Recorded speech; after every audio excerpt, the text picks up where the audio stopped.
La troisième peur de base, la peur d'une mauvaise santé. On pourrait attribuer cette peur à l'hérédité physique et sociale. Elle est étroitement liée aux causes des peurs de vieillir et de mourir. Nous craignons la mauvaise santé à cause des images terribles plantées dans notre esprit sur ce qui pourrait arriver si la mort nous atteignait. Nous la craignons également en raison du coût économique qu'elle peut engendrer. Un médecin réputé a estimé que 75% des personnes qui consultent un médecin souffrent d'hypocondrie, de maladies imaginaires.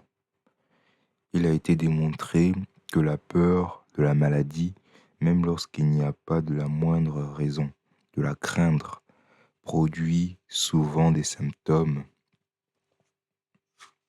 physiques de la maladie redoutée. L'esprit humain est puissant, il construit ou il détruit.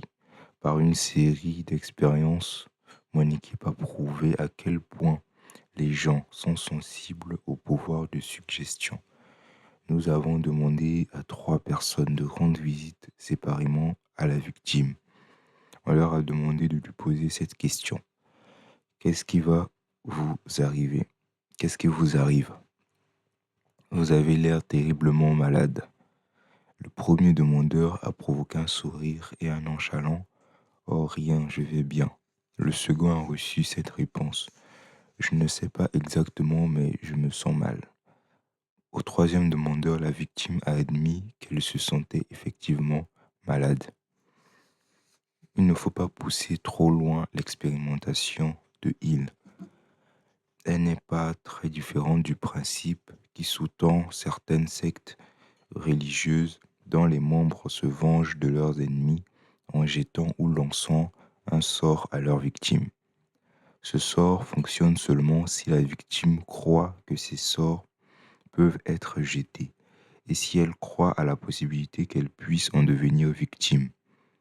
Lorsque la victime apprend qu'on lui a jeté un sort, elle accepte cette possibilité et son esprit se charge de la suite. La même théorie a fonctionné lorsque l'associé de Hill s'est vu dire 3 fois qu'il avait l'air malade. Il croyait que c'était possible. Le fait de l'entendre évoquer 3 fois était convaincant. Et son esprit s'est mis au travail et a fait en sorte que ce soit le cas. Il existe des preuves irréfutables que la maladie commence parfois sous la forme d'une impulsion de pensée négative. Ces pensées peuvent être implantées dans votre esprit par suggestion ou créées par vous-même dans votre propre esprit. Les médecins suggèrent souvent à leurs patients de changer d'air pour leur santé parce qu'un changement d'attitude mentale est nécessaire. Le germe de la peur d'une mauvaise santé vit dans l'esprit de chaque être humain. L'inquiétude, la peur, le découragement ou la déception peuvent faire germer et croître cette semence.